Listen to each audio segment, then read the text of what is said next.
प्राचीन काल में आयुर्वेद मुख्य रूप से आत्रेय संप्रदाय अर्थात काय चिकित्सक तथा धन्वंतरी संप्रदाय अर्थात शल्य चिकित्सक इन दो भागों में विभाजित था, जो 8 भागों में अष्टांग आयुर्वेद के नाम से विकसित हुआ।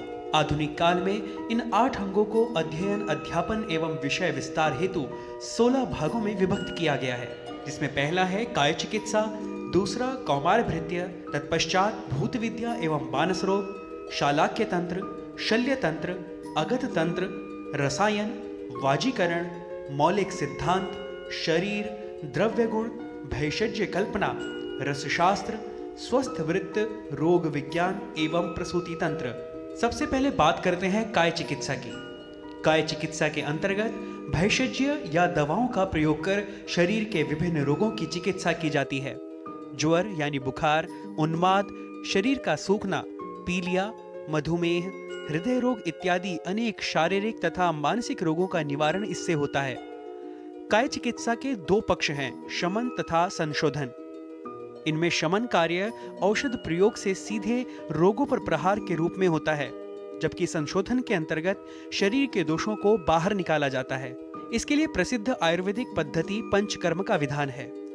इसके 3 सोपान हैं। पूर्व कर्म यानी स्नेहन तथा स्वेदन, दूसरा प्रधान कर्म वमन, विरेचन, अनुवासन, आस्थापन तथा शिरोविरेचन, एवं अंतिम है पश्चात कर्म। पंचकर्म के बाद रोगी के लिए पथ्य, आहार, विहार का क्रमिक प्रयोग। अब बात करते हैं कौमार भृत्य की, जिसे बाल चिकित्सा भी कहा जाता है। बच्चों की चिकित्सा को आयुर्वेद में पृथक अंग माना गया है, क्योंकि उनकी चिकित्सा कठिन होती है। शिशुओं के इस अंग का प्रवर्तन कश्यप ने किया था। भूत विद्या एवं मानस रोग। प्राचीन काल से आज तक तंत्र मंत्र का प्रत्यक्ष या परोक्ष कम या अधिक वर्चस्व रहा है। आयुर्वेद में विकृतियों, व्याधियों के शमन के अतिरिक्त मानसिक विकारों के शमनार्थ भी उपाय निरूपित हैं। इसे मनस चिकित्सा कहते हैं। पतंजलि ने योग सूत्र में इसके लिए योग यानी चित्त की वृत्तियों को रोकना या सही दिशा में लगाना इसका विधान किया है। चरक तथा अन्य विद्वानों ने उन्माद, अपस्मार जैसे मानसिक रोगों की चिकित्सा के लिए औषधियों के अतिरिक्त सत्वा वजय का भी सुझाव दिया है। मानसिक रोग में मन का भारीपन, आलस्य, विलास में लिप्तता, भ्रांति, सर्वत्र दुख की अनुभूति, किसी काम में मन न लगना, शरीर में कंपन एवं तीव्र गति से सांस चलने लगना इत्यादि लक्षण प्रकट होते हैं। शालाक्य तंत्र। शालाक्य शब्द शलाका से बना है, जिसका अर्थ होता है रॉड। इस वर्ग के रोगों के उपचार में शलाका का विशेष रूप से उपयोग किया जाता था। इसका दूसरा नाम ऊर्ध्व जत्रुगत रोग चिकित्सा भी है, अर्थात ग्रीवा से ऊपर के अंगों यथा आंख, नाक, कान, मुख, जिह्वा, दांत आदि में होने वाले रोगों के लक्षण एवं चिकित्सा का इस शास्त्र में विस्तार से वर्णन किया गया है। शल्य तंत्र अर्थात सर्जरी। सुश्रुत संहिता में इस अंग का विस्तृत वर्णन किया गया है। शरीर में प्रविष्ट या अवस्थित दूषित पदार्थों, शल्यों को निकालने के लिए यंत्रों, क्रियाओं तथा व्रणों के निचय को शल्य तंत्र कहते हैं। सुश्रुत ने इसे आयुर्वेद का प्रधान अंग कहा है, क्योंकि प्रहारजन्य व्रणों के विरोपण तथा कटे हुए अंगों के पुनः संस्थापन का चमत्कार इससे होता है। शरीर के अवयवों की चीरफाड़ करने से त्वरित रोग निवारण होता है। शस्त्र कर्म के साथ ही क्षार प्रयोग, जलोका प्रयोग, अग्निकर्म आदि को भी शल्य के अंतर्गत ही माना जाता है। अगध तंत्र। अगध का अर्थ विष है।